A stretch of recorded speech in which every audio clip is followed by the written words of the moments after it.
My name is Catherine Salamini, and I'm a pediatric occupational therapist. So I work with kids all ages. And the areas that occupational therapy we work on is their social emotional skills, so managing their feelings, playing appropriately with others, following rules, directions. Then the other area we cover is self-help, which I'll talk more about, which is the area of learning how to dress themselves, use the potty, use utensils to eat. Those are activities of daily living. And then the last area that I'll also cover today will be our fine motor skills. So how to use our hands to manage, to be more precision. So manage buttons, zippers, how to color with crayons, cut with scissors. So all the things we need to use our hands for. So this could be very applicable to you, especially if you have kiddos who find this to be challenging, or you've tried different ways to help them with these certain skills, but you're just kind of like hitting a bump in the road. So I'll give you some more recommendations and strategies that I hope will be helpful for you, okay? So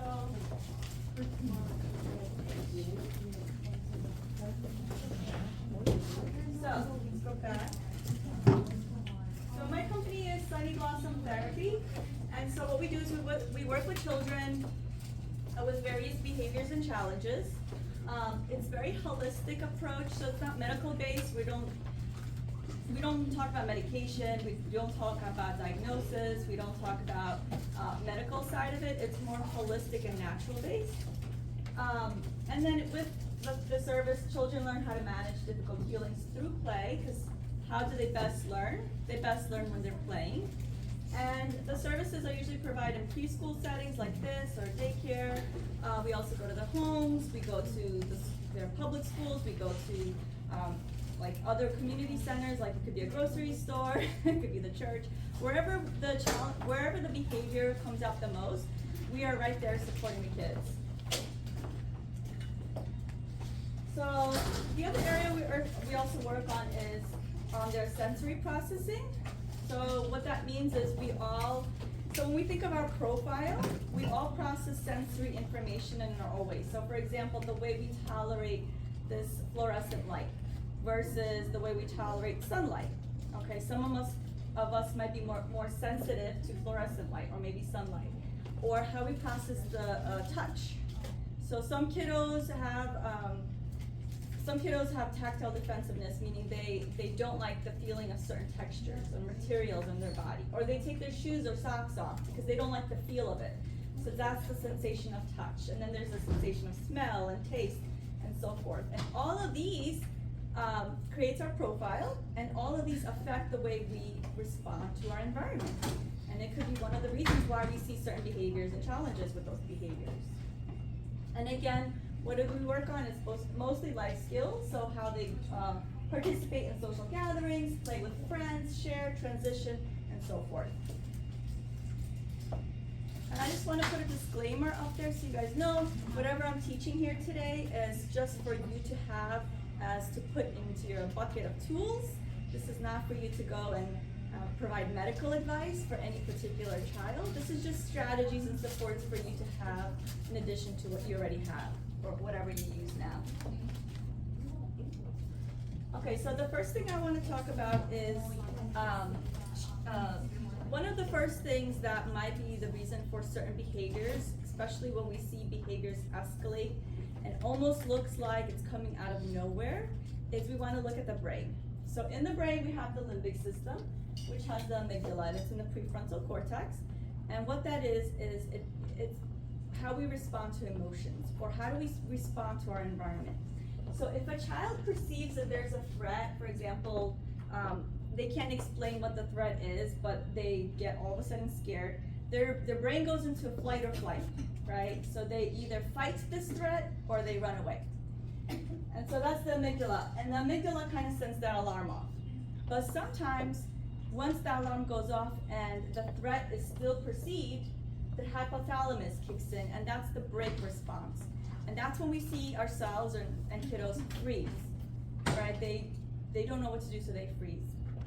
So what happens is when that freeze response is kind of triggered over and over and over again, it causes a lot of depletion of energy.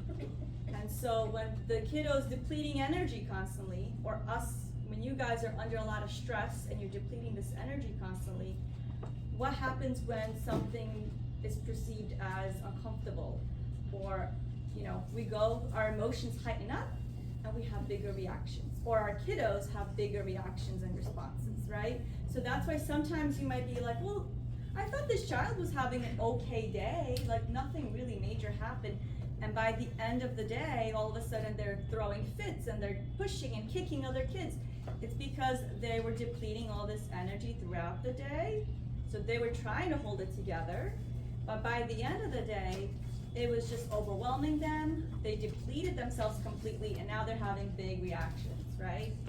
So what we want to do as caregivers is we want to notice those moments when they're starting to feel stress and how can we best support them so they don't end up in that, in that phase where now they're having a big explosion. Now, do you think a strategy would be like asking a child to stay calm, just relax, it's okay? Do you think that's helpful? No, because the child is still gonna feel that emotion, right? They're still gonna feel that stress.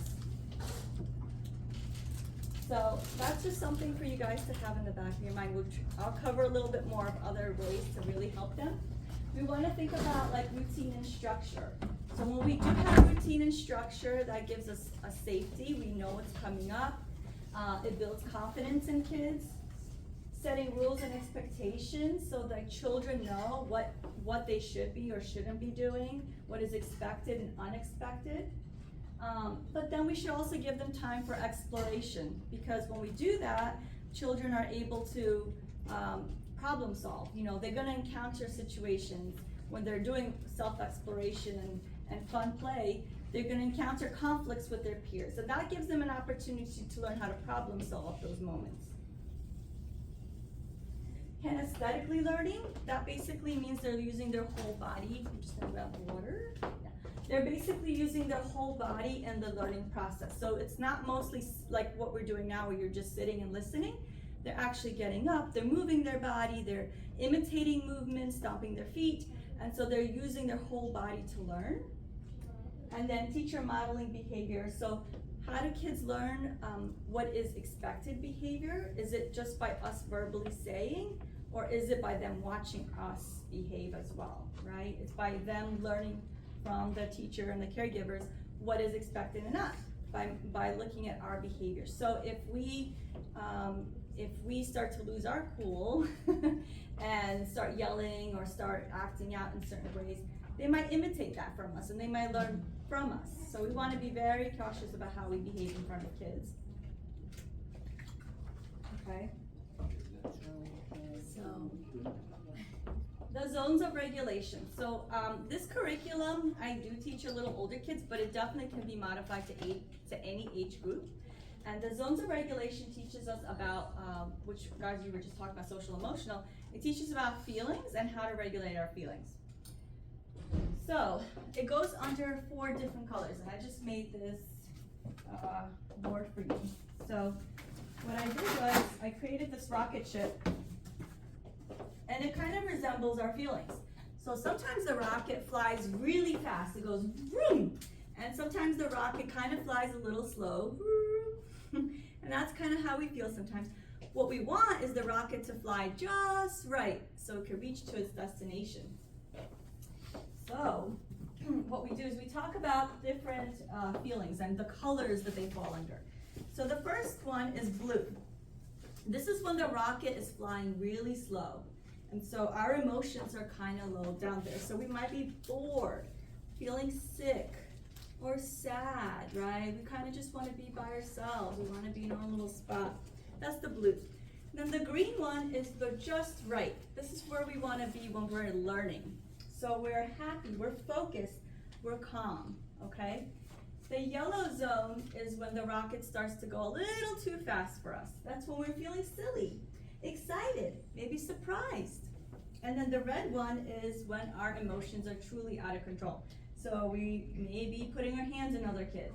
We may be feeling frustrated. Maybe we want to scream, yell, throw things. That's the red zone. So every feeling we ever have could fall under these 4 colors. But the strategy is we want to teach them what do we do when we're in this zone or when we're in the red zone. What do we do? So in the blue zone, you could give them a strategy of give yourself a hug or give someone a hug or to wake your body up because you're bored. Maybe we're going to do a wiggle dance. Okay? And then when we're in the yellow zone, when our bodies is feeling a little bit, we can't sit still, we want to move around, what can we do? Well, maybe it's appropriate for them to get a fidget. And that would be just enough for them to be able to sit still. Maybe do some chair push-ups. Have you done that before?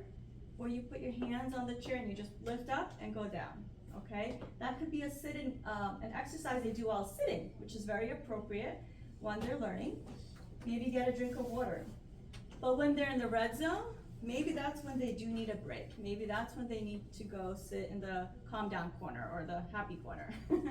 Or maybe they just, let's talk about replacing some negative thoughts with positive thoughts and let's talk through it.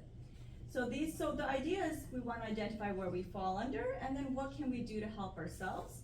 And then we want to get back to the green zone, which is the learning zone, which is when we're doing some deep breathing. You know, they're participating nicely, they're sharing with their peers, and so forth. So does that make sense? Okay. Now, one of the ones I like is, you guys know this one? Mr. Spot. So Mr. Spot, you can find him on YouTube. He has songs that I love. He has a book, and he also has cartoons, and he talks about sometimes his emotions get mingled up. And this is Mr. Spot. I'll show Mr. Scribble right here. And he gets mingled emotions, right? And so you could tell your kiddos that sometimes we have more than one feeling inside of us, and that's very common. We could be happy, but we could also be nervous at the same time, okay? Or it could be 2 extremes, and that could happen as well. Okay. So that's just a curriculum that you could look into. And then I also tell kiddos that to add to it, to make it more engaging and fun, is that you can incorporate animals. So let's look at the pictures of animals. What are they feeling? And that's another way to just enhance it, make it more fun. You know, this elephant, he looks happy. Or a monkey, monkey's silly, okay? And that just makes it more interesting for kids. Inside Out is a good movie that I worked with some kiddos, and so we take some sheets of paper, construction paper, and then we cut those images and we put them where they go. So the first one is sad, then happy, silly, angry, or mad. And we just do like a craft on that. So the other thing is I do like a tracker. So sometimes when I'm with one-on-one with a kiddo, to really break it down, I'll ask them like, okay, what are you feeling right now? And they can use this tracker to tell me, I'm happy, I'm sad, and so forth. Using visuals and any kind of hands-on tools is like great for learning for kids because a lot of times hearing it is just not enough. Like seeing it is a really good add-on to the learning process. Okay, and this is what we talked about, the feeling and then strategies to help them.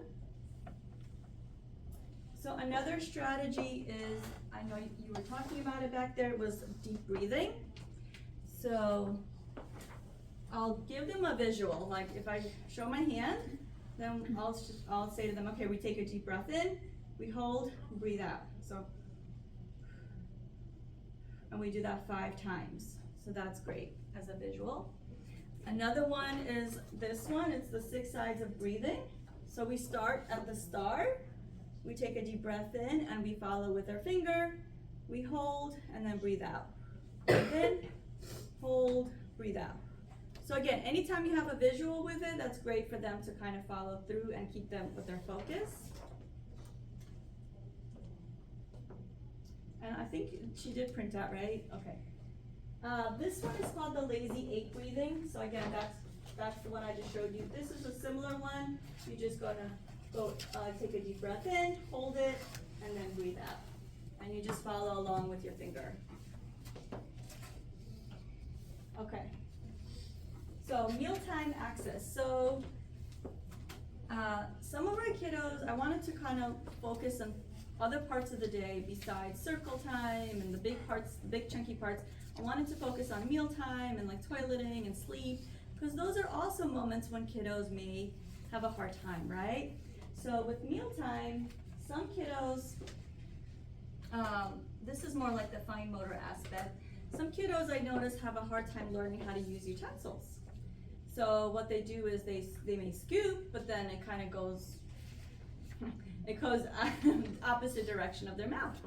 These spoons are cool because these are flexible spoons. So you can bend them, and then when you scoop, it goes directly into your mouth. And you don't have to think about extra motions to it.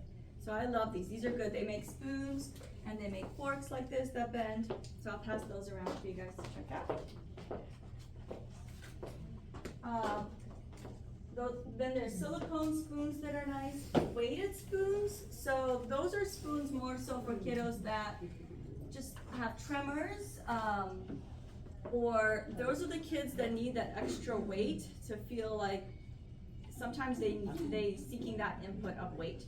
So I like weighted spoons. These ones have the extra grip on them. So especially kiddos, if you think of a spoon, you really need to have a good tight grip on it. Some kids have a hard time holding it and maintaining it in their hand. So this is good for them having that extra grip.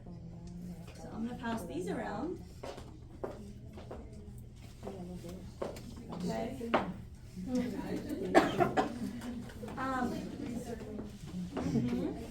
So some kiddos, again, what's another option? That's one option for having the grip. Here's another option. You buy one of these little circular things.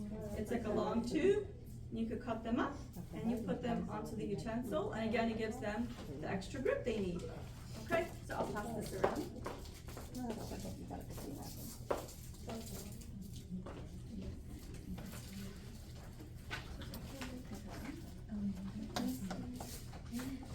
So then,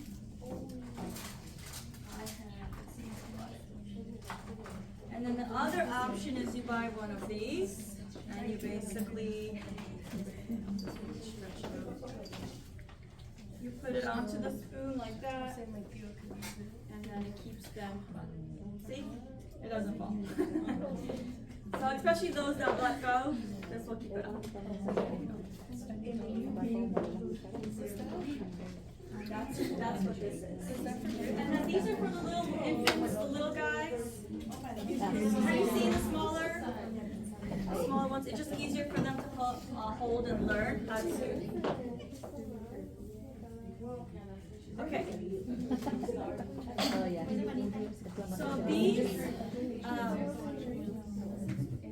So these are bowls or dishes, and so it comes with the silicone suction, which is great. But what I like about this, it has that extra lip, and that's great for scooping. So kiddos spill or like their food goes all over the place, this really keeps it contained, and it teaches them, and it helps them get all their food onto the spoon. So I like having this extra lip on it. Yeah, those work really good actually. You might have heard of the 360 cups. Do you guys use them? Yeah, so they don't spill. Yeah, those are great. Also teaching kids how to drink. Don't you guys like this? Okay. So far so good? Yeah? This is good construction eating. Okay, those are good for kiddos who just don't find mealtime enjoyable or motivating. Okay, so you can get one of these fun little plates and make it into a little game. And then the utensils come with like trucks and cars, and they could go vroom vroom. So sometimes all you need to do is just make it a little more fun. Think like a kid again. You know, if they don't want to sit for mealtime, that might actually help them sit longer, because now they're actually playing with it a little bit. So they don't run off to the library and to the carpet. They actually sit with in their spot. Okay, anybody here of the honey bear? The honey bear, okay. So the honey bear is similar to this. It's just, I didn't buy the honey bear, I got this one. What it is you squeeze the bottle and the liquid goes up. So for kiddos that are having a hard time learning how to use a straw, because they don't know how to suction up, you can kind of support them. All you do is you squeeze, and then the water just comes up. And then slowly they start learning. You know, you do a little bit less of a squeeze, and they do a little bit more of a suction, and then they learn how to use the straw. I like these. These actually really do work pretty good.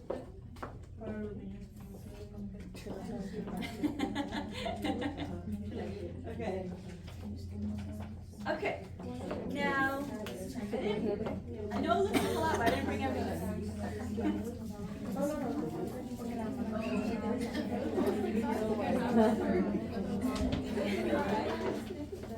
So Dysum, anybody know what Dysum is? I didn't bring it because I don't really use it that much, so I didn't buy it.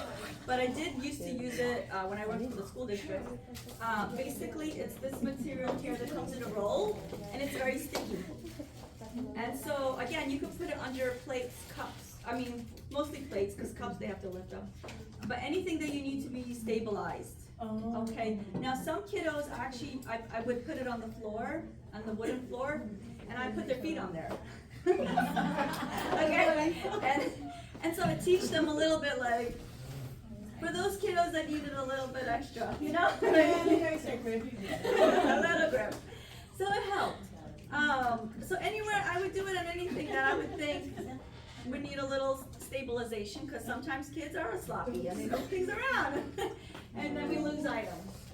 Or you can use a non-slip rug, which you can buy anywhere, and I'm sure you use that in your kitchen cabinets, right? Again, non-stick. The Dysum is just a little more sticky. And then the grip tubing is what this is. And so when you buy this on Amazon, the grip tubes, they come in different colors, and the hole is like the red one is like a smaller hole, and the blue is a bigger hole. The blue one is the one where you could put most of the utensils. The red one, I would say pencils, things like that, or crayons. So these are great. Okay, I also want to talk about meal preparation. So sometimes kids, when they don't know where their food is coming from and it's just served to them, they might not be as intrigued by the food, or they might automatically go into like, no, I don't want to eat it. But a lot of times if you backtrack and you do some meal prep, or you show them where the food is grown or is coming from, it might be a good learning experience for them, and then they might actually be more interested in learning about the food, right? So I do incorporate, so you could do this during like playtime. You could create a little lesson plan for them, and then what do? We bring cookie cutters out. Maybe we create dough. Cut the cookie use the cookie cutters, lemon squeezers. Those are so fun. And guess what? You don't actually need to use lemons. You can bring Play-Doh and squeeze the Play-Doh out, right? You can just learn about like how food can change consistency. Okay.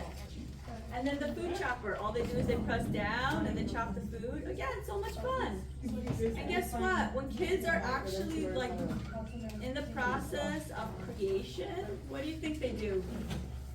I've seen this all the time. When they're in the process of creation, all of a sudden their hand goes in their mouth and they're trying it. And they're not thinking about, oh, this is actual food I'm trying. They just want to taste it, because that's just how we are. We want to smell, taste, feel, right? So that's what kids do. So incorporate this, and then you might see them be more interested in trying new foods. Oral tools. So sometimes kiddos have sensitivity, like oral sensitivity in their mouth, and that's why they don't like certain textures, or they have a hard time chewing the food up. So sometimes we do have to break it down, like what's causing this response? Is it they just don't like the color, or is there more to it? Sometimes it's a little bit more and deeper to it, right? Maybe they don't like the taste or the texture. So as occupational therapists, what we do is we do oral exercises, which, I don't know, where are those? Oh, there. So we teach kiddos, like basically your tongue is very important during the chewing process.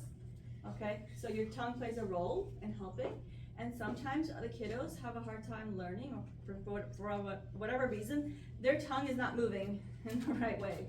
So we break it down for them, and we bring this, let's see this one. This is basically like a vibration. You can hear it, it vibrates, and then we tell the kid, move your tongue to the left. Can you touch the tip of this? can you touch the tip of that? And so we do some exercises with the tongue, because that could be one of the reasons why they're having a hard time chewing and swallowing and so forth. So these are, you know, if you want a little more understanding of this, you could reach out to me and I can kind of support you a little bit more. But this is really a little more training than just here's a tool. But I'm just throwing it out there so you're aware. Or this is another one. So it just vibrates. I mean, you can use a tooth vibrator or vibrating toothbrush. But what's cool about these is they come off and then you can put another, so it comes in a kit and it comes in different shapes, and some of them are like animal shapes, so they're more fun. And you can put, you know, like this kid has a lollipop, it's vibrating, so he's more likely to play along and follow. Okay, so I'll pass these around. Make sure this fits in there. See what that is all about. Chewy necklaces, these are called Z-Vibes. These are also sold on Amazon. A lot of this stuff is now accessible to anyone. Before it used to be like you have to be trained to buy it, you have to show your license and everything. Now anything is online. The Chewy necklaces, any of your kids come to school with Chewy necklaces? Yeah. Toddlers? Okay. So it probably helps the toddlers with teething. It could help older kids who are still in that stage of like oral exploration. So, you know, at a certain point, a kid is supposed to now just use their hands to explore, but we do have some kids that haven't developed like at their age, appropriate age, and so they still explore with their mouth. So what we do is we give them an alternative. We give them a Chewy necklace, and we can make it a Lego or a Minecraft, whatever, whatever they enjoy. And then it just gives them a little more input. Another strategy is, that could be even more appropriate, is just giving them chewy snacks. So they're getting that more input to their mouth, so like pretzels and carrots or anything else, celery. So they're getting a little bit more of like that bite in there, and they get that more seeking input. All right, and if you parents have any of these concerns like picky eating, or maybe they're drooling a lot, or have them reach out to me and I could support them. All right, so the next part is let's phase away from mealtime and think about more like seated work, whether it's on the carpet or at the table. So we do have a lot of kids that just have a hard time sitting on the floor and sitting still. And a lot of times it's because they just need a little more stability. So, okay, one thing is you could do is, I'm sure you do this already, is like floor mats or these little pads. And it just gives them a visual, like where to sit. Because I don't know if you remember, when I was here like 2 or 3 years ago, we talked about carpet time, and sometimes some carpets, like all they do is they have circles. And then you tell him like sit on the red circle, but sometimes some kids, like they have a hard time visually processing it, and these circles blend in. And these circles start to move, and they have a hard time like seeing like, where is the circle. So this just gives them a little extra visual information, like, oh, this is where I have to sit, and it's textured so they can feel their spot. So this is great. Just, you know, just something to give them more understanding where to be at. And I've shown you guys this before, but maybe for some this is new. These are called wobble cushions. So it's inflated with air, and it's both sides they can use. Both are textured. This just has more texture to it, but it helps kids sit down longer because now they can kind of wobble and move their body around, right? It doesn't force them, like when you're sitting in these chairs, it's forcing you to be still. Like you have no option but to sit still. This gives you a little more flexibility to move your body, right? So they get that movement in there. And I'm sure, you use these, right? I'm sure, I think this is the school that they,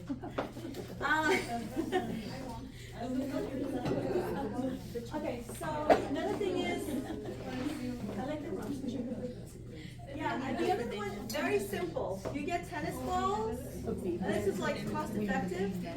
You get tennis balls, you make an X on the lid, on the tennis ball, you cut it with a knife. Oh, sorry.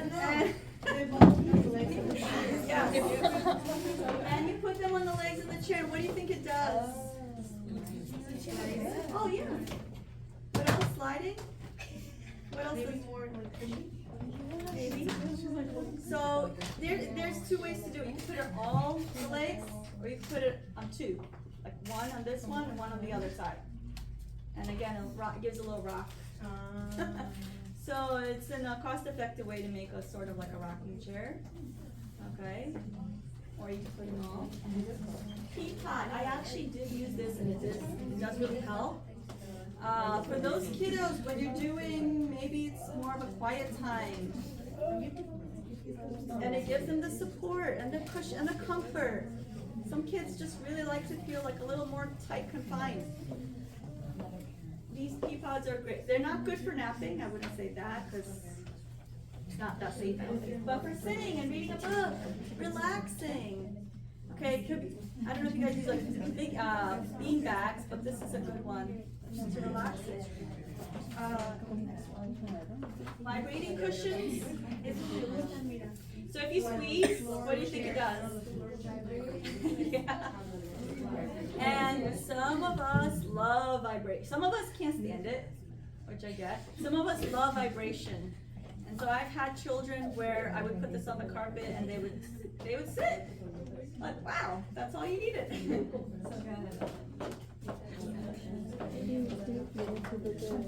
Okay. Do you know what these are? What are they? Yeah. Why is this so magical? Why does it work?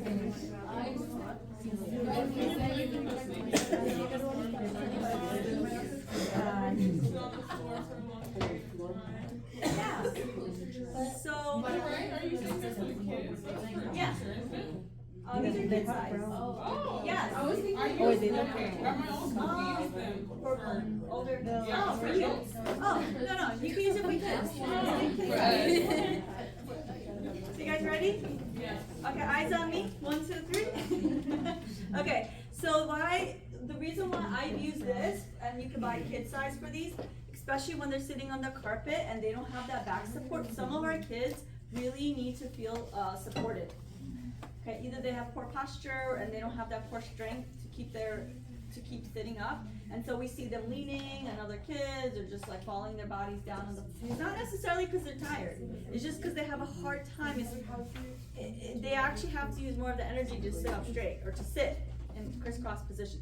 These seating chairs, these floor chairs, give them that extra back support, and that's all they need. And now they feel like they can lean back and sit longer. A lot of times I would tell teachers, if your carpet is against the wall and you're teaching, like have the kids sit against the wall. But sometimes, like I had one school where they had the whole wall like calendar. And so like we can't have the kids sitting against the wall because this is our calendar. So I would say get the floor chair, and that will do it, and they'll give them the support.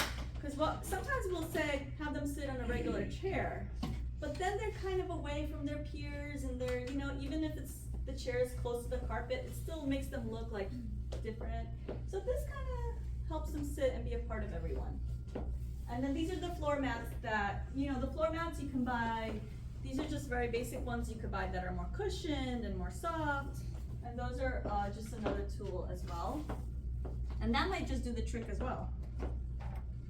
Okay, we want to think about work positions. We ask our kids a lot to sit in their chair and do seated work. But even think about yourself, sometimes you just don't want to sit. Or sometimes you need to change your position. So if possible, it would be great to be like, okay, well, instead of sitting in the chair, stand against the table and we get rid of the chair. Especially when kids start playing with their chair, messing around with it, and just get rid of it, let them stand. Let them go on their tummy and do work on the floor. So let's say you have this, you did circle time and now you want them to do paper activity. Like, let them start off on the carpet on their tummies, and then they can finish off on the table. A lot of times like what this is, I don't know if it's very clear, but I'll take, I should have brought them. They're like these transparent sheets that you could put paper in there, and I put them against the windows. I take them on windows, and then I have kids standing and tracing and doing their worksheet. And why is that fun? Because the sunlight comes through them and it's bright and they're standing up. So again, it just changing things up is really like try to think of like, if this isn't working, like how can I switch it up to make it work? And then, paper is a big one too. So typically, what do we give them? White paper, black print. But did you know that some kiddos have a hard time seeing the black print, like seeing each symbol on its own? Because it kind of fuses in with the white paper. Yeah? So again, that's part of visual processing. You could leave it there. So what do? We can print stuff on colored sheets. That could help them. We can also give them different kind of paper. So we can ask them to color something like this, which is velvet. So it gives them more borders. Have you used this before? Yeah, I used to Yeah. So they can still learn. The older kids here can still learn. Stencils are fun. Yeah. So let's learn how to get some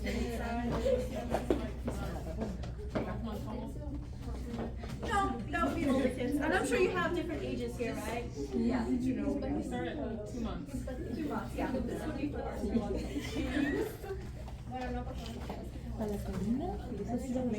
Okay, let's talk about dressing.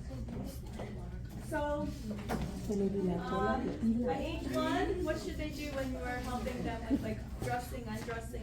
By age 1, they should be lifting their arms up. That's how they kind of support. Age 2, maybe they could be starting to manage their pants. 2.5, maybe the buttons, bigger ones. Age 3, kind of start looking at socks and things like that, taking on, taking off, shoes, taking on. And at age 4, we actually start looking at lacing and things like that. Now, it's okay, not every kid is going to be at this category, but it's just a little breakdown. So, alright, so some kids have a hard time, this is pretty common. Some kids have a hard time understanding where the arms go, right? So here's a quick little technique, is you take the chair and you put the jacket behind, like that. And then all they do is they just reach from behind, and then they put one arm in, put the other arm in, they stand up, and now the jacket's on them, okay? So you're just modifying and teaching them like step by step. Socks, I got that from OT Mama website. So what you do is how to break it down for them is you just take, you know, the hair ties, and all they do is they just learn to put it on their feet. So it just breaks it down. So it takes away from the sock part, but just teaches them the mechanics of it. So take, put on, take off. And I'm sure you've seen these accordion tubes. So like if you take an accordion tube, same idea. Like put arm in, put arm out. Just break it very simple for putting on jackets and things like that. And then you can transition from this to actual clothing. Okay, so just break it down for them. Some kids, I have kids that are older and they really have challenges with fine motor. And a lot of those kids, when they have challenges with fine motor, they have challenges with like gross motor, speech, kind of, I see a trickle where there's multiple things going on. But for the kids that have a hard time with buttons, you could also use a button hook. So what it is you take this hook, you put it through the hole, you put it through the button, and then it goes in like that. Okay? And so now, is this like a lifetime tool or is this like a learning tool? It's a learning tool, right? So because what will kids do? Like they'll try the button and then they give up because it just doesn't work. They don't know how. Their fingers can't do it. So then I'll bring the button hook, we'll practice with the hook, and they kind of get excited. Oh, I actually did it. I achieved it. And then slowly we work a little bit more on their fine motor, and then slowly we take this out. This is not meant to be like forever use, right? Just a learning tool. But again, why do I bring these tools in? Because it helps kids become motivated again and excited again, and it breaks it down and makes like things that are so challenging, it breaks it down and makes it less challenging for them. So do you like that? Okay. Button board, yeah. So, again, you can get this on Amazon or wherever. So these are fun to learn to button. So this is a ladybug, I think, and, okay, so now we go, it's more like playtime too. So now we learning how to button with these, okay?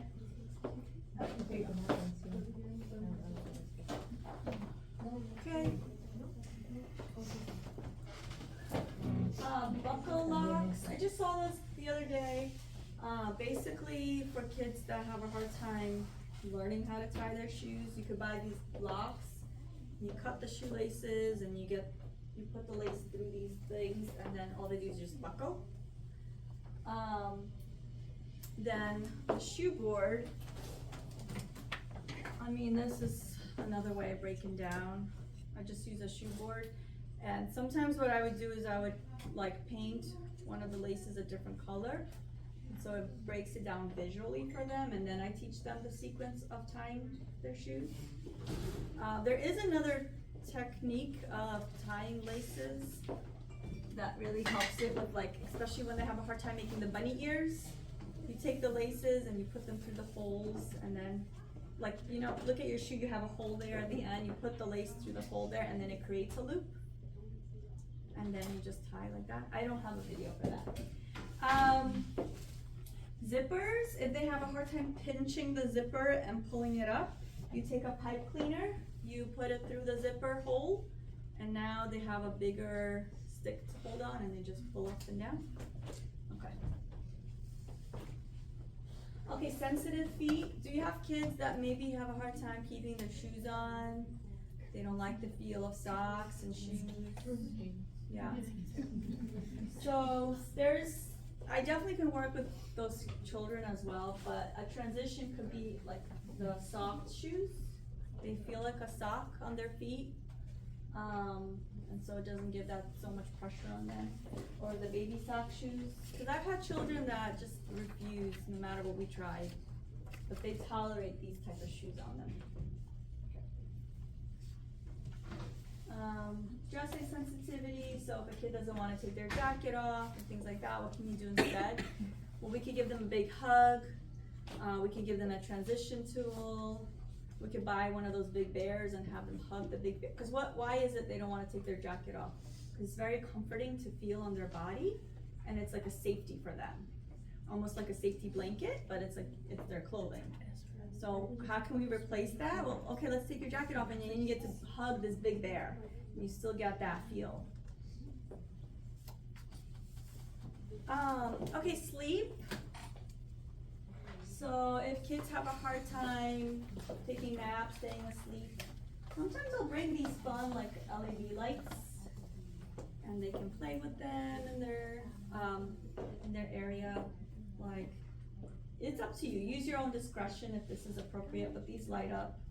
So these are kind of nice how they've adjusted them. Too much noise. Yeah. So you use your own discretion, right? So you kind of, maybe this will work at another time, but you get the idea. So these are fun. Okay.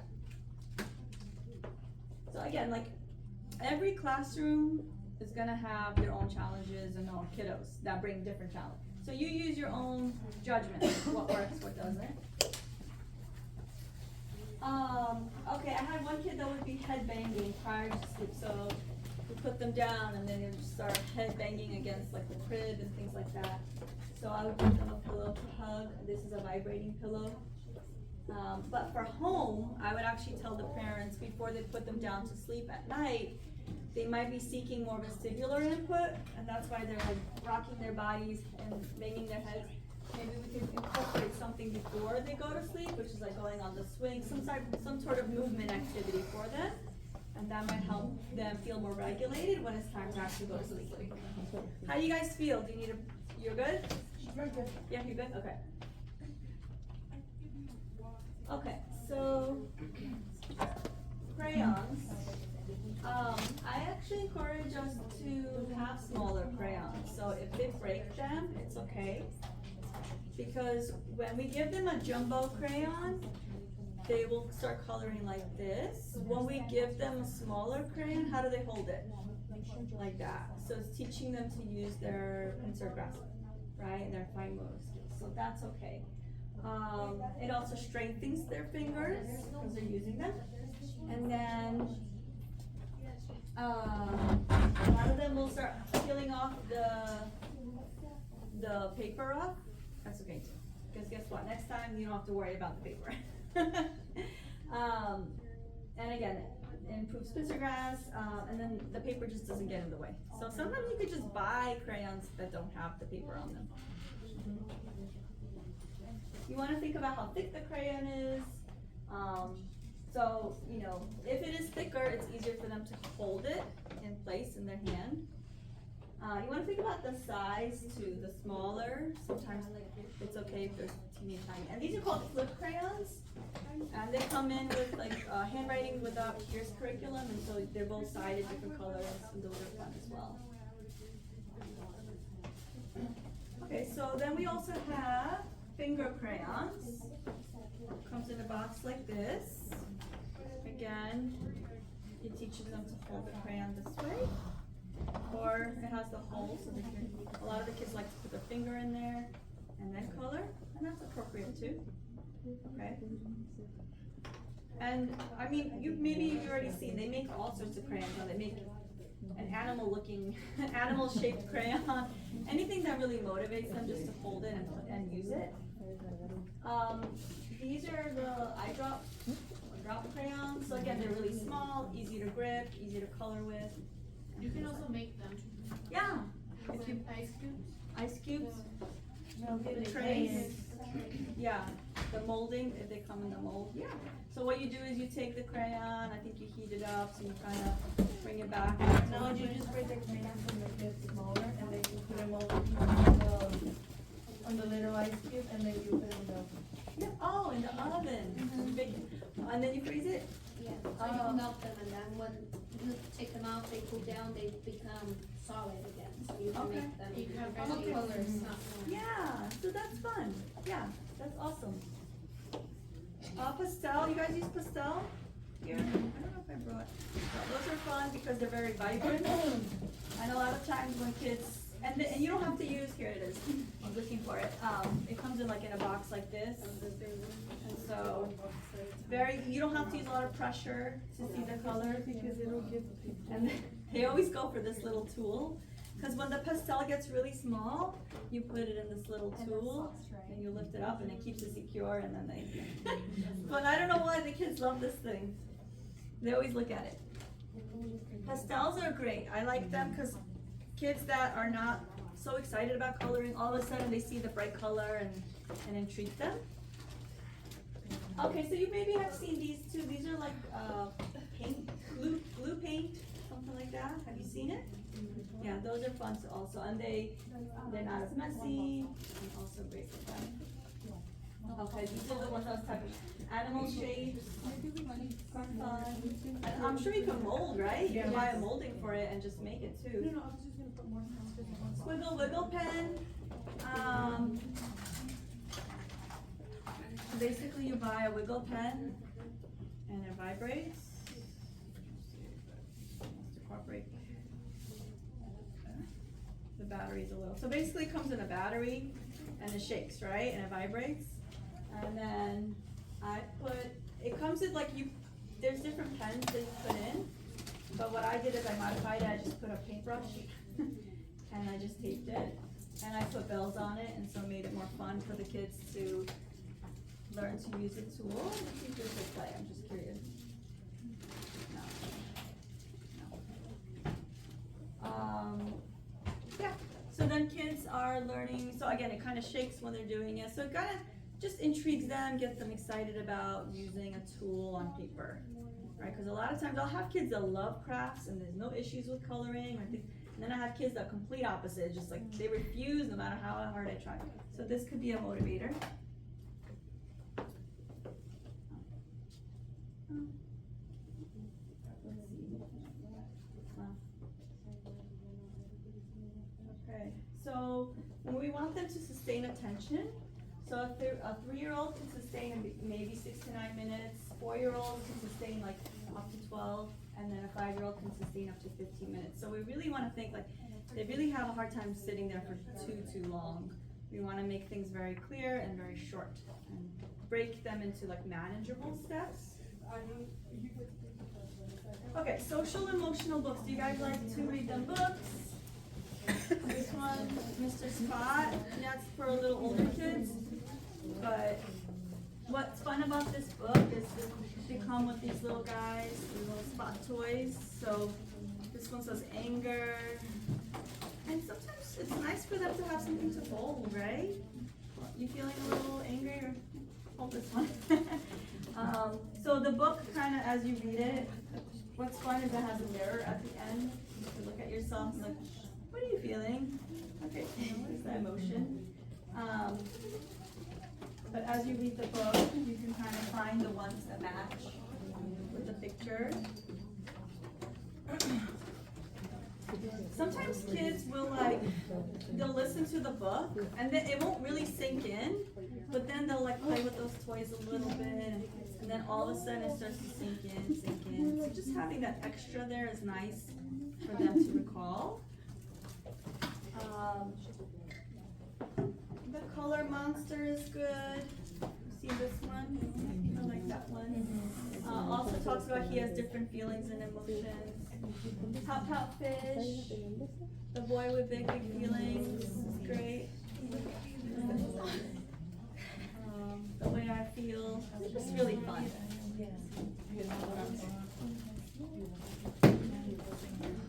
Sometimes if your kids are too young, you know, like you don't have to read the whole book to them. Just go by, you know, let's look at the picture, what do you think he's feeling, break it down for them. You guys need a movement break, or are you doing okay? Want me to fill it out? Wanna dance a little bit? Stretch, go ahead. You've been sitting? Oh, go ahead, stand up. Oh, I didn't know. 6:30. Shake it off a little bit. Yeah.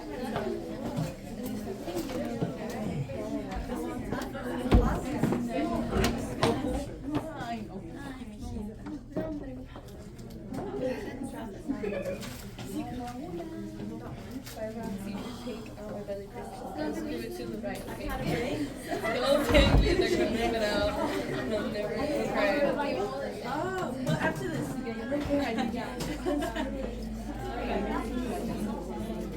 Don't we go on our lunch? No, I think you would.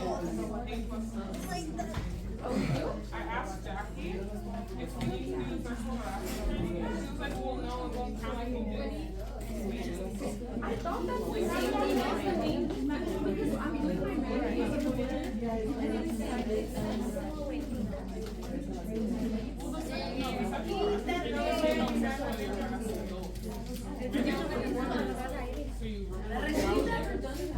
Alright guys, whenever you're ready, go back. I don't want you to have your lunch on time. Yeah, so you don't correct it. Don't do that.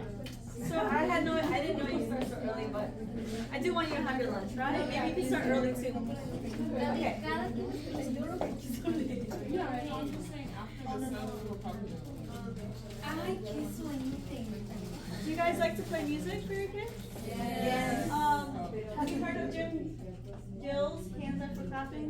No. Those hands are for clapping. Let's all clap along. Feet are for tapping. Let's all clap along. I love that one. You should check it out. Do, re, mi. We sing.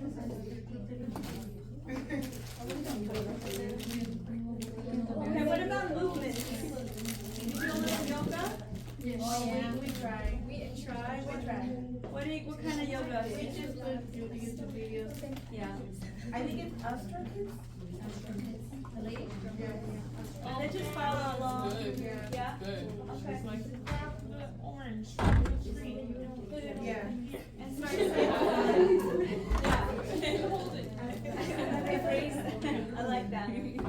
So windmill is great, so you can kind of make it into a storyline. So let's stretch, do the windmill, back and forth. The chopping wood is fun. Let's go get the chopper and chop down Pull down. That's fun, chop the wood. A cobra, let's pretend to be a cat. No. Let's pretend to be a dog. The plank, or the downward dog. Okay. It's just fun, even if they don't do it accurately, it's just fun. You like to watch it? Yeah, good. What about bear walks? Have you tried that? Oh yeah. They kind of walk forward. Frog jumps are fun. Donkey kicks. Those are tricky, right? Oh. Crab walks are fun because they're actually like walking backwards. Kangaroo jumps, turtle crawls, things like that. When I was talking about books, I forgot it.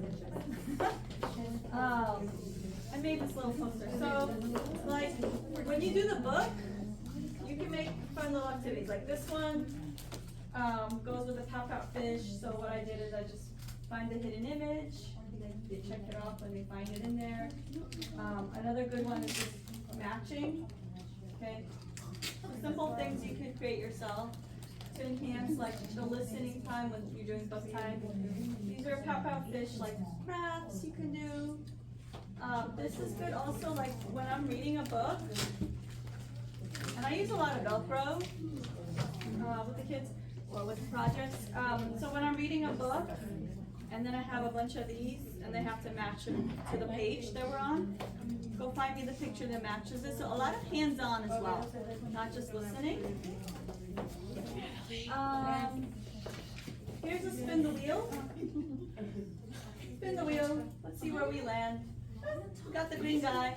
What is he feeling? Do you remember from the story? What is green? So just make it more fun. This one I've also put together. Let's see. So this kind of goes with the story.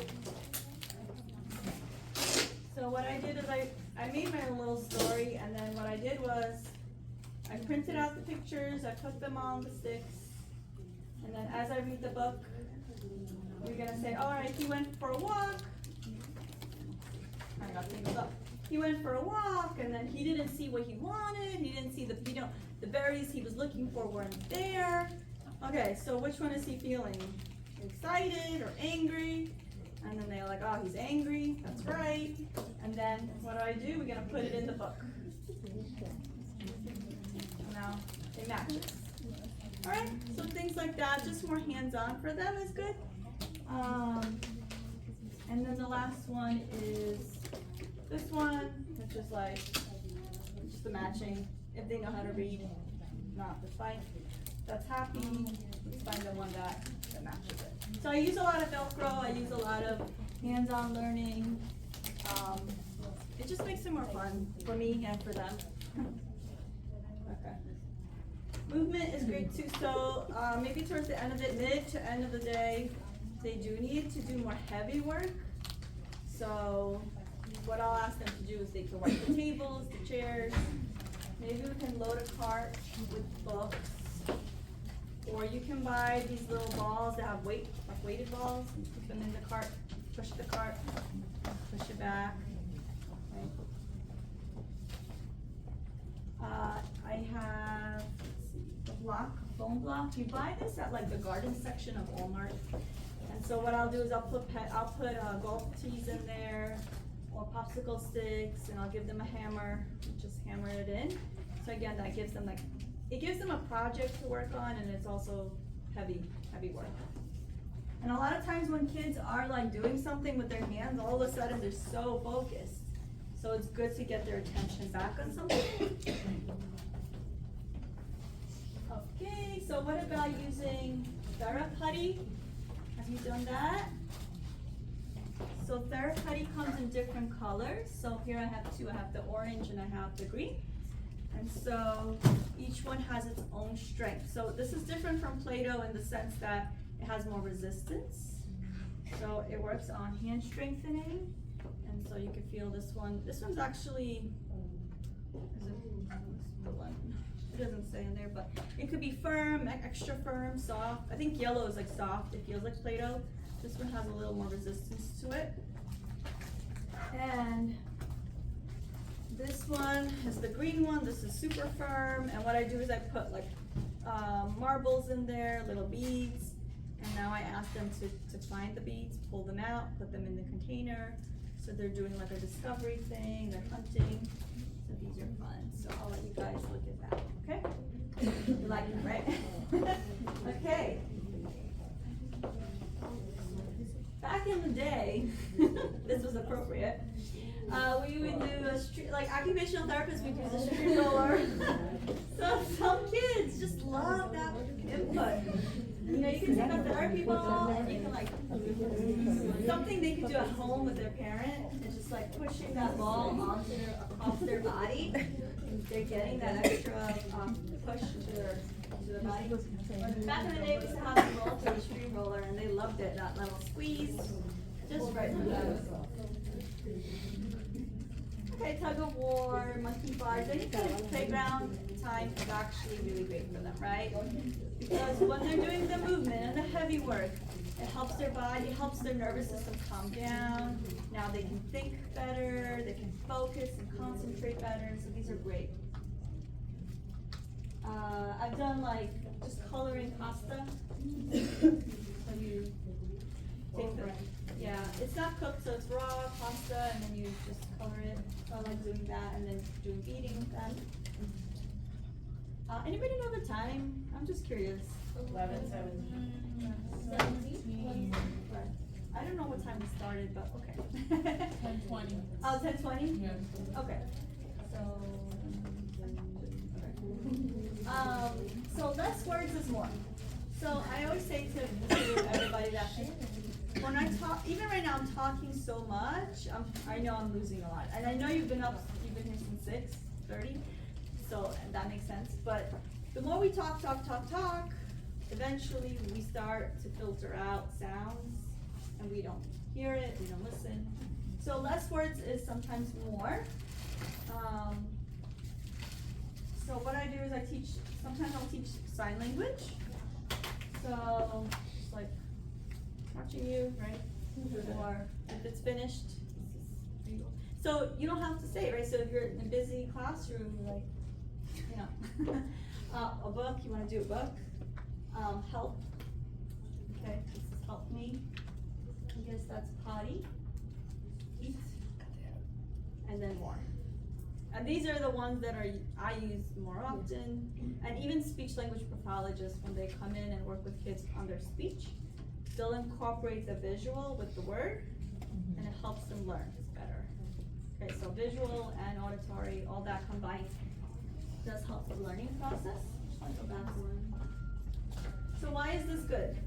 Why would we want to incorporate a little more sign language? Maybe because Kids can't communicate. yeah, so if they can't verbalize what they want, they can learn to communicate. It's like water. Yeah. Like the younger ones, yeah.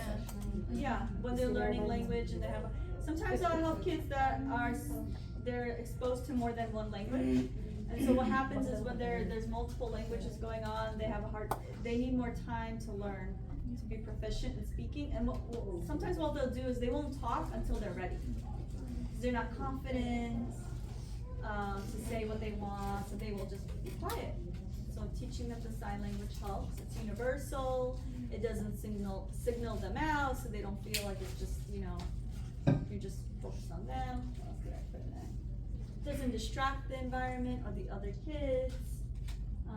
And it's just a visual for them, right?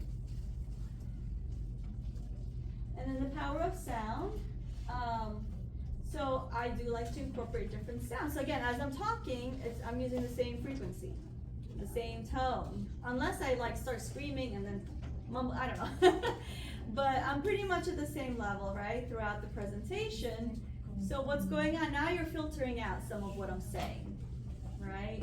You're not really hearing it, or you miss some things I might say. So I want to incorporate sound to bring more alertness. And different sounds bring attention without the need to think about it, creates a new medium, and stimulates feelings and association with those feelings. So I'll do. So I'll have the triangle. My stick is in there, but maybe I can use this. So,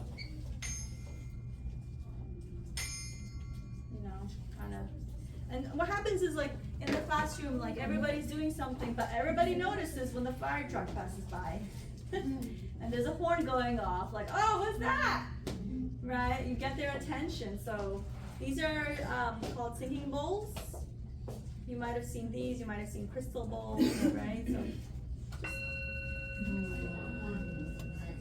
and you've seen them go like that. Yes, they do it in the yoga. Yeah, but why not bring it into class, right?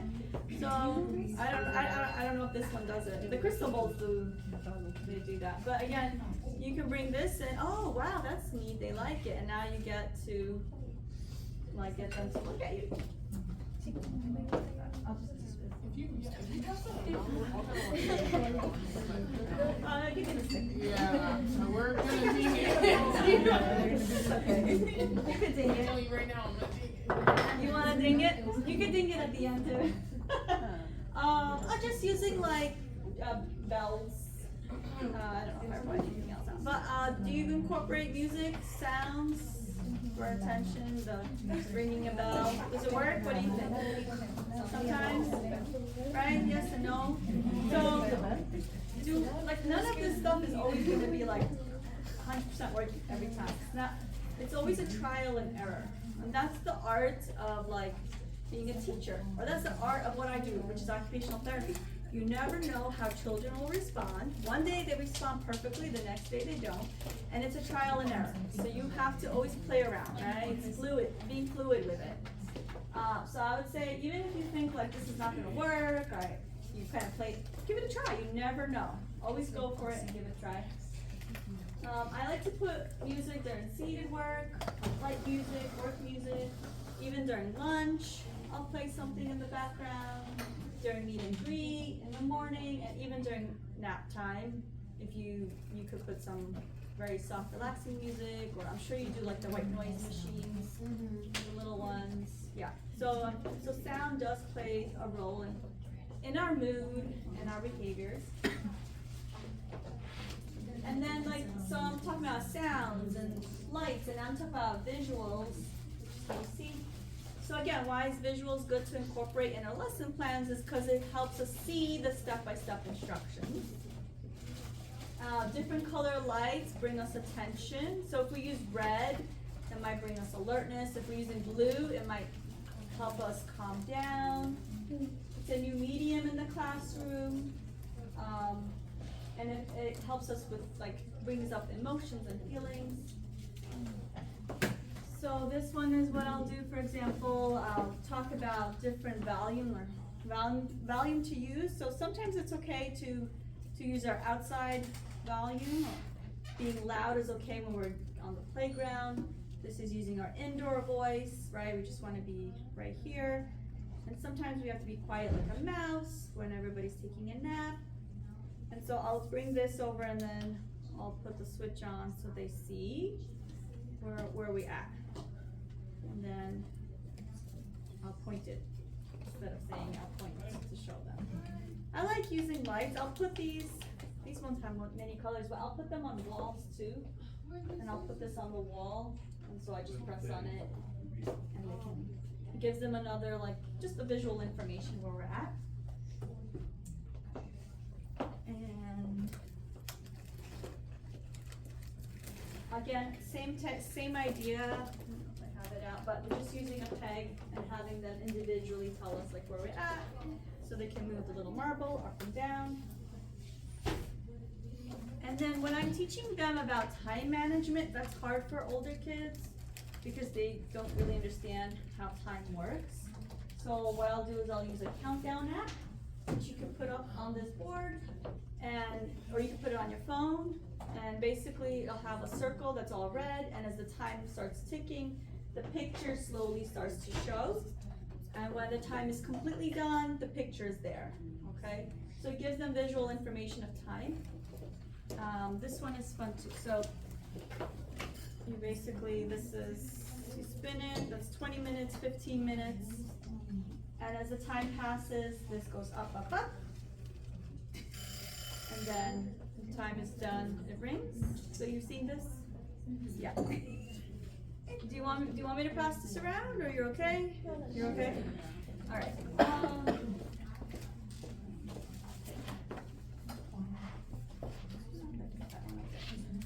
The other one is, I started using this one too, it's kind of neat. It's a traffic light.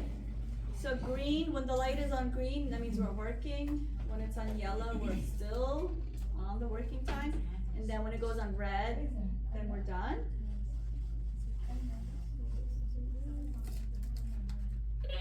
So that's on green. It's hard to tell because of, you could change yellow and red. It's all done. And what's cool about this,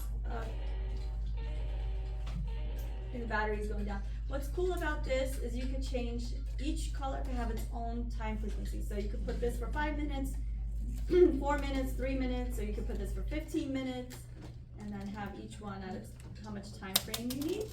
I just put a few seconds on each one so you see.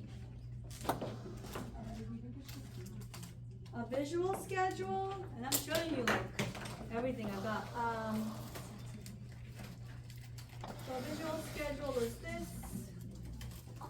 So on this side I have Velcro with pictures of what we do throughout the day, and then I just put a schedule up for them so they know what we're doing. So first tracing, then gluing, then coloring, and then you could put this right at the table so they recall the steps. And when they're done, they can take it off, put it away, you know, for the older kids. But for those kids that have a hard time like staying on task, again, you can use this to help them keep track of what they should be doing. Okay.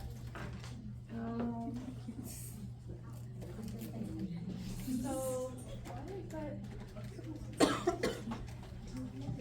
transition objects, so having something for them, if they have a hard time transitioning from outside recess to inside, sometimes I'll give them like a transition object that's like a comforting object, so it helps them move from one thing to the next, okay? Or it could be a little teddy bear or something like that, it doesn't have to be anything grand. And then building internal motivation. So the biggest challenge out of everything is teaching a kid to be motivated, right? Because that's an intrinsic thing, right? So you're either internally motivated by something or just not.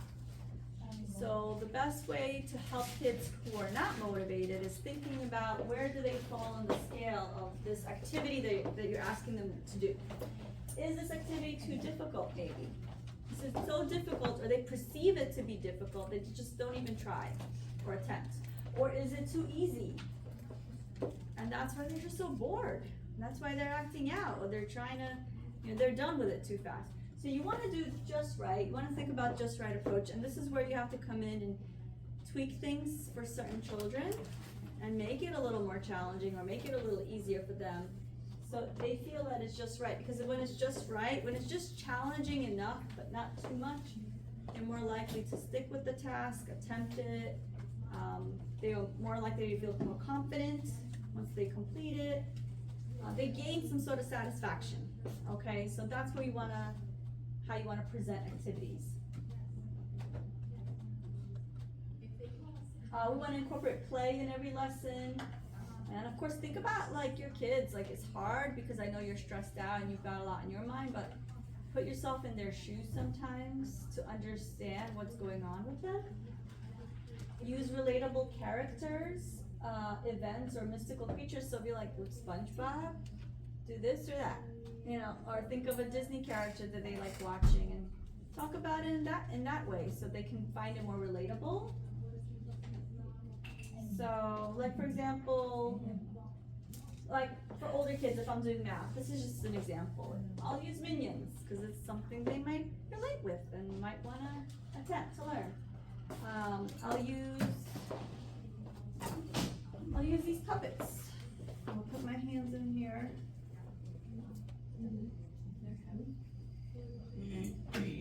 Hello. You know, so one puppet here, one puppet there in my hand. That's why she didn't give y'all the stick. You just, you can't help it, right? It's like you wanna do it. So puppets are fun. And why I like puppets is because it takes the attention off of me. And sometimes I'm boring for them, and the puppets are not. Right? So, oh, Mr. Puppet has a name. Okay. This is again like start to end. Let's count the apples. Another thing is, for kids that I'm teaching them how to like follow boundaries, I've created this board where they take a little car and then they follow the path, and then each path has its own texture. So when they're driving the car, they could feel the, you know, the bumps here, the smooth here, and it's just fun for them to learn how to like stay inside boundaries.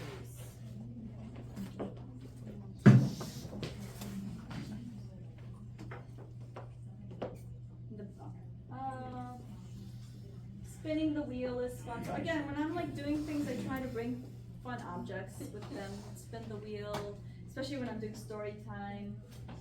Beanbag tosses are fun. Punching through a bag. Have you done that as a kid? You punch through the bag and there's a toy in there. Yeah, those are fun. Let's bring those back. Bring all that fun stuff. Crawling through a tunnel. That's me like working with kids, and I have the parachute, but it went out of control, so now we're just sitting and talking. These are the puppets that I was talking about. You use finger puppets.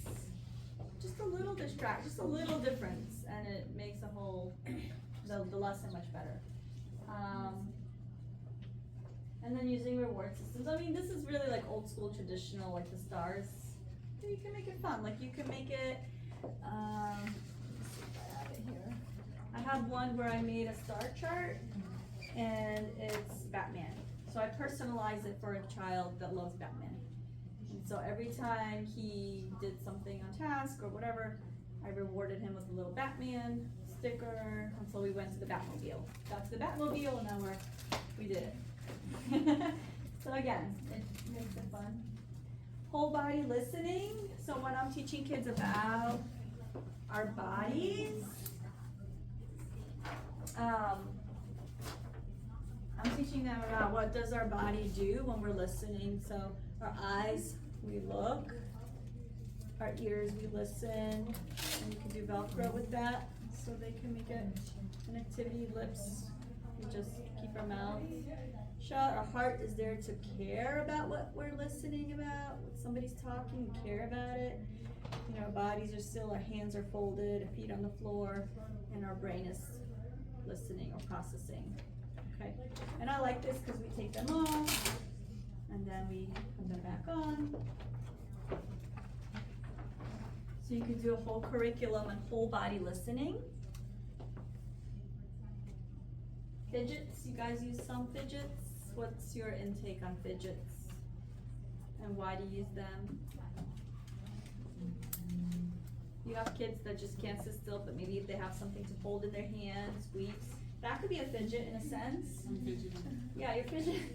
Is it helping? Mm-hmm. Yeah. I'm locked in. Now she's calm, regulated, and she's more focused.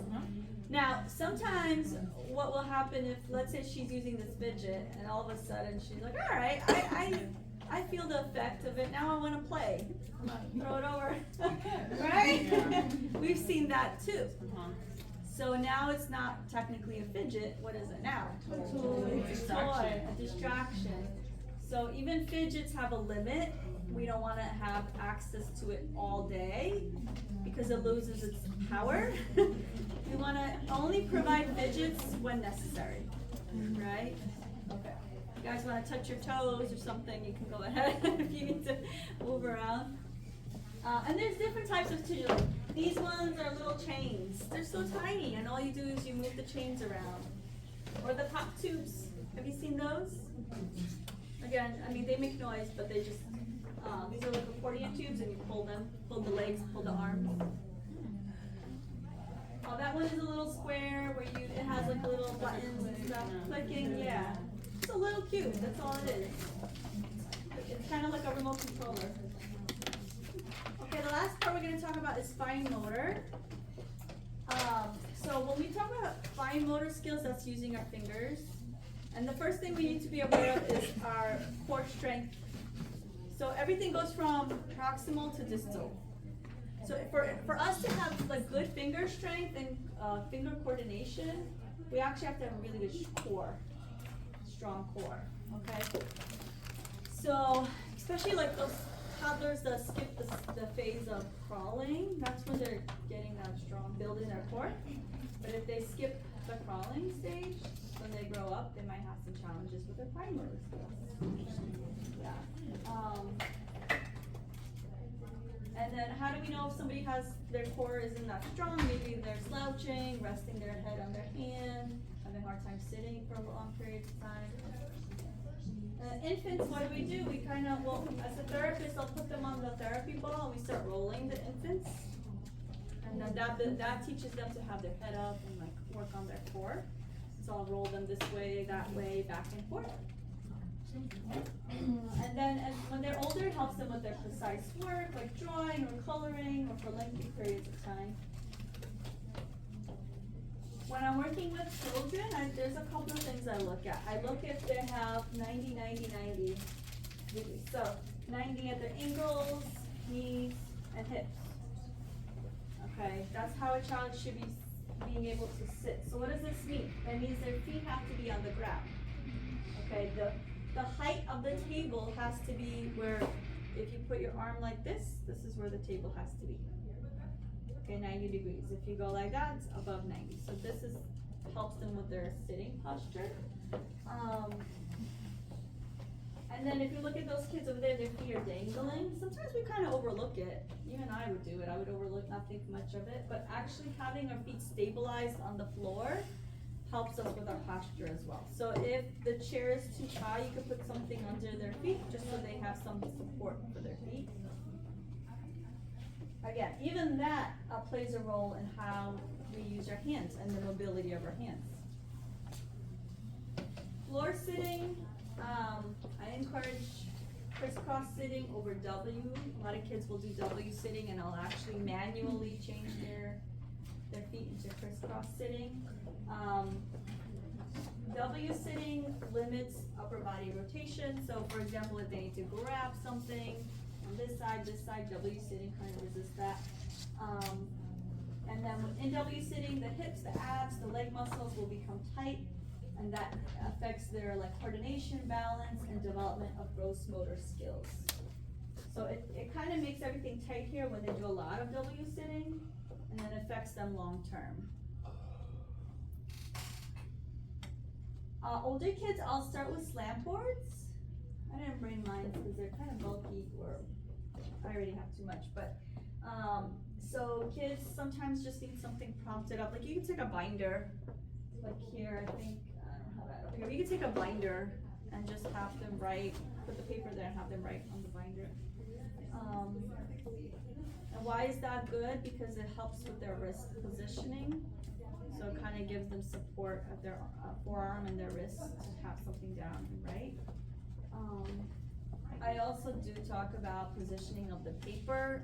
We don't really talk about this much anymore. Like a lot of kids will just write on paper that's up and down this way, but we want to slant the paper a little bit. It's a more natural way of writing. Okay. And I mean, do you guys do that? Do you slant your paper when you write? Yeah. We forget to teach our kids about that.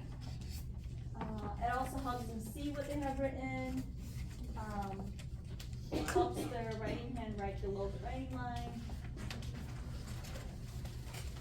Yeah, with fine motor, at age 1, they should be making a vertical stroke, but really they should do a line.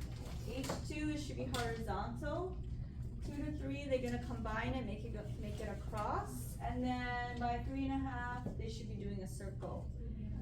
And then at 3 years old, at 2.5 to 3.5, first they'll usually do a swirl. So it just continues. That's not a circle. We want to have a start and an end. So start, end, and then pick up the pencil. That's an actual circle. I would encourage you guys, when you start tomorrow, if you go back to work tomorrow, to see if your kids are falling in this. Are they able to make these lines? And why is this important? Because it's a prerequisite to forming shapes and letters and numbers. So it's all like academic stuff. Fine motor skill development by age. So I'll incorporate pegs. And this just breaks it down. What age group will do block construction? Can they stack and build a tower? Scissors, puzzles. Do you give them puzzles? Do your kids have puzzles they work on? Yeah. And then I look at their hand grasp. So age 1, it's okay if they do this fisted grasp. And when they're using a fisted grasp, where is the movement coming from? Is it coming from their wrists, their fingers? Yeah, their shoulders. And that's appropriate for a 1-year-old, right? That's why I talk about core strength, because it comes from here and then it goes distal. So it's gonna go from here to your shoulder to eventually your fingers. And then at age 2 to 3, they use digital pronate, so their fingers kind of go down, they're kind of exploring. And they might go between a fisted to this, different type of grasp. And then by 3.5, they use a modified tripod, which is like they're holding it, but all their fingers are on there. To eventually they learn that these 2 fingers have to be tucked in, and then they use these 3 to write with. Okay? So, when I first start with young ones, we'll do dot-to-dot markers. You've seen those, right? You use those in class, just basic stamping.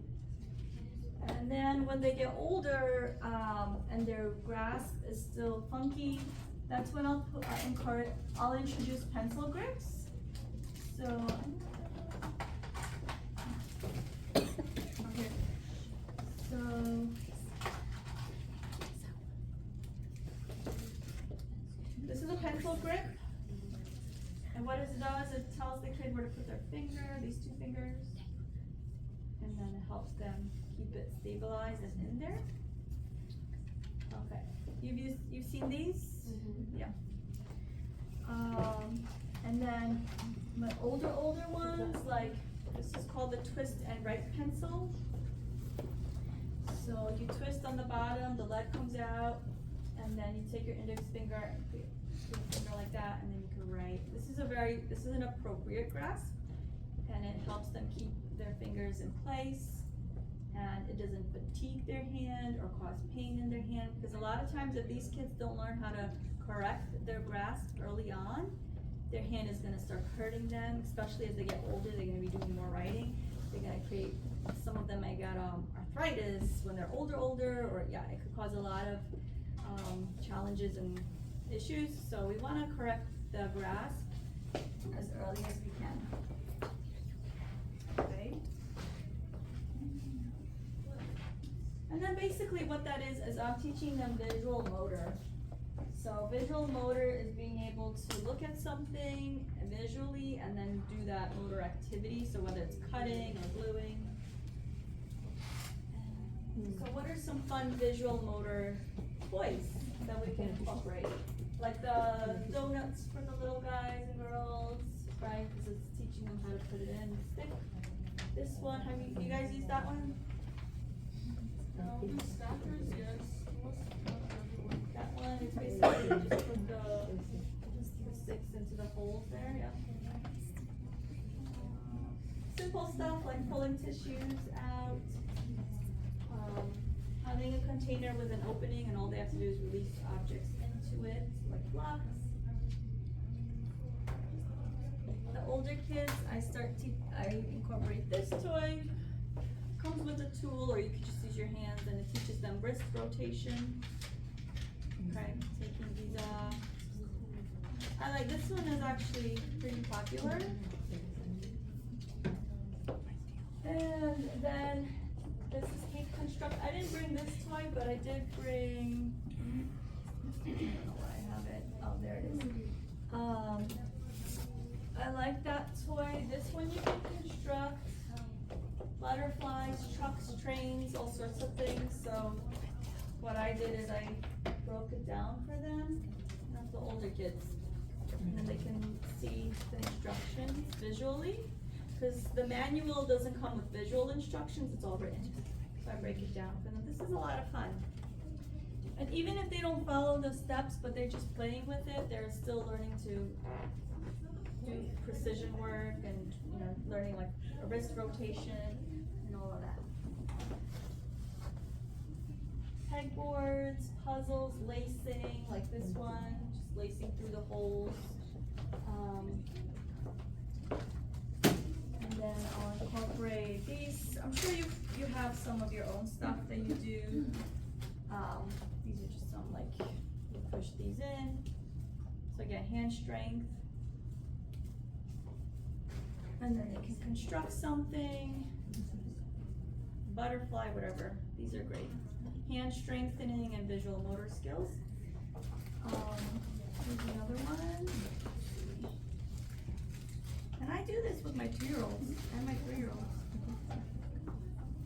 And these ones go in like this.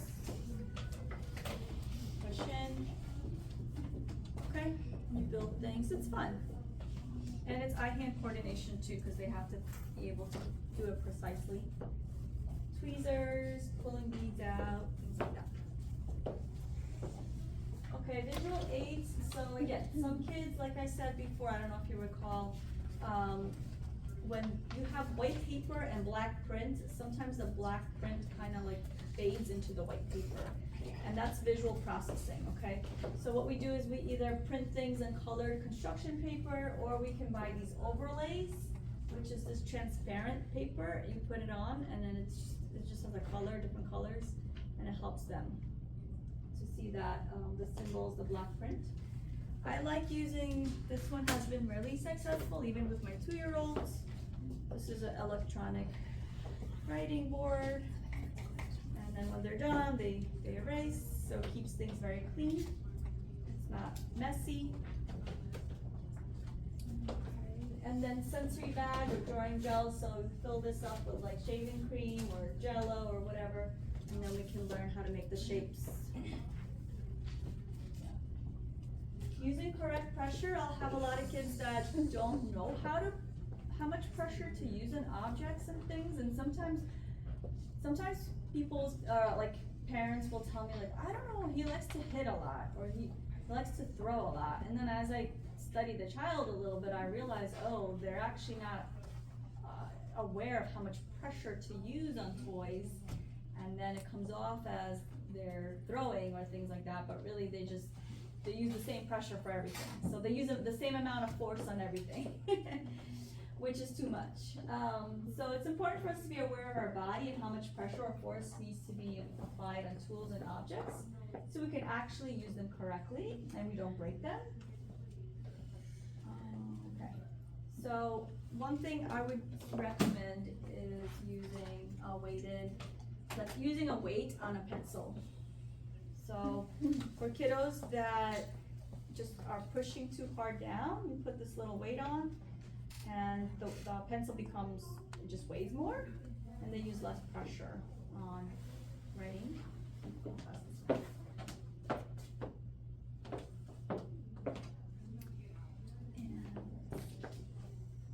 And wiki sticks.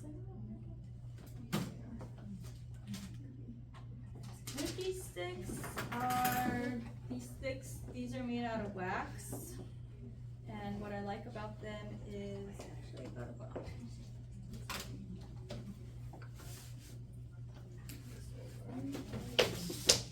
okay. So wiki sticks are this material, and you can form them into different shapes. So when I'm teaching kids how to form circles, I put these wiki sticks around, and now they have boundaries, and now they can feel how to form it. Or even if, let's say, you have a coloring book, and you want them, to color just color the face. So you take the wiki stick, you make it big enough, put it around the face, and now it helps them keep color inside the images. So I like wiki sticks, and they're kind of fun to mold with and play. It's just fun material. Okay. These are call them pencils. They're little pencil spinners. Okay, so I like to use this only for kids that it kind of like helps them be a little more motivated with using pencils. Because they could spin it. Just a little fidget. And then the last thing is adaptive paper. So for the older kids, again, sometimes kids are not motivated by just a flat surface. Paper is boring, it's just flat. So what I do is, let's break it down, make it more fun. So I'll buy this corrugated cardboard sheets, and then they just color in that. And it makes it more fun, right? So, no. And then you could also, it's this corrugated cardboard sheets. Yeah. Right, I do see kids, a lot of kids respond to this kind of paper. Here is some sandpaper. Again, it kind of like has this rough texture. It's a little more fun to draw on this. Has resistance, right?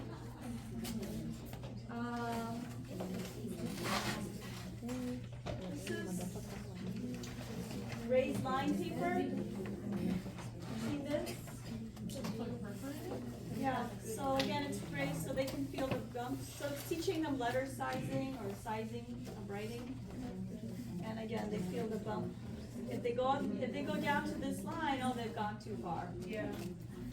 So we back up. This is just highlight paper. So if you're teaching them the headline, the belt line, the round line, and you're teaching them lowercase formation, then you can stay on yellow. And you know, you never know, like, maybe you're working with 1-year-olds right now, and you're like, how am I gonna apply? You never know where your life will go, and maybe one day you'll need this information. Okay. And then, do you know what these are? So these are,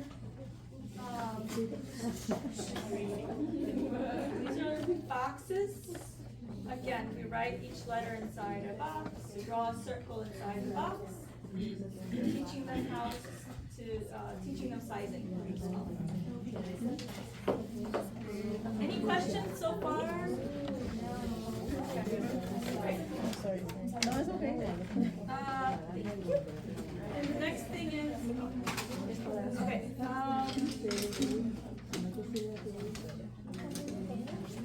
so these are wooden sticks. So some of these papers that I got are from a curriculum called Handwriting Without Tears. So they sell this type of paper, and then they also sell these sticks. And basically, it's just another way to teach kids whether it's shapes or letters. So this one is like circle, and this one, for example, letter B or whatever letter. No. So everybody get a stick, get a big stick, long one, and a short circle or curve. Let's put it together. Can you show me? So again, eye-hand coordination, as well as learning the letters. So using sticks is great as a tool. They could also take the sticks and put it on top of the letters. So if you have a worksheet with the letter, they could just put it on top. And then scissors. So again, I have a lot of kids, especially I started introducing scissors early on, like 3. And the first thing you want to do when we're doing scissors is just snips. Let's make little snips. We're not cutting lines yet. And this is an adult size loop scissor, but they do make the smaller ones. They're red and they're for kids. And all they do is they just squeeze and release, squeeze and release. And so we're not thinking about fingers where they're going in the loops. We're just thinking about the motion. So that's good for teaching them scissors skills, like the beginning stages. Or this video is basically about how do we cut a curve. So each number is where your thumb goes. So first we have our thumb on number 1, and we cut up here. Then we move our thumb to number 2 when we're around here. Then we turn the paper, put our thumb on number 3, and then we finish cutting the curve, okay? So thinking about where does our thumb go, where does our other helper hand go when we're cutting curves? Mountain scissor, I didn't bring that. Not many of my kids really need it, but some of them do, especially those who have like cerebral palsy, they have motor delays, neurological stuff going on. That's a cool one. All it is you press down, and it's mounted on something.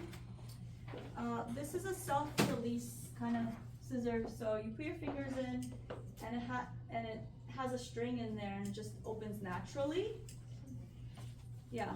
So I have a lot of kids that will squeeze, and I'll tell them open, and they don't open. So this naturally gives them that open. And then the dual scissors is basically you're teaching them. So you put your fingers here, they put their fingers there, and you're actually teaching them how to cut. Okay? So there's a lot of variations for scissors, and it just helps them. So hand strength. Hand strength is important in our daily lives because our hands are the most active part of our upper body. And with strong hands, we can open containers, cut with scissors, draw with crayons, flush toilet, squeeze toothpaste, and play with various toys, right? So having good hand strength is important. And that's kind of what I was showing you before. The TheraPutty is good. These connecting toys. Squeezing a hole puncher, kids like hole punching, helps with their hand strength.